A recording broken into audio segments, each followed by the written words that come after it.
இந்த கதையின் பெயர் சுவரின் மறுபக்கம். தன் பாட்டி உருவாக்கிய அழகிய தோட்டத்தை பக்குவத்துடன் பார்த்து பார்த்து கவனித்து வந்தாள் அந்த அழகான பெண். ஒரு நாள் ஒரு செடியை புகைப்படத்தில் பார்த்து அதன் மலர்களின் அழகில் இலயித்த இந்த பெண் அச்செடியை வாங்கி வந்து தனது தோட்டத்தில் நட்டு வளர்த்து வந்தாள்.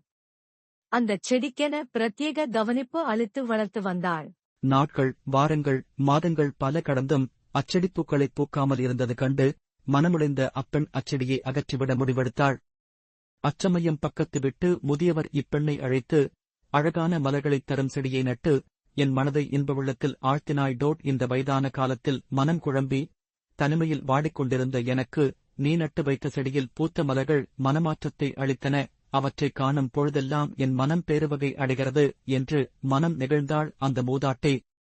அப்பொழுதுதான் சுவரின் மறுபக்கத்தில் அழகான மலர்கள் மலர்ந்திருந்ததையும் தனது சுவரில் இருந்த பிளவுகளால் மலர்கள் எதுவும் பூக்காமல் இருந்ததையும் அந்த பெண் கவனித்தாள்.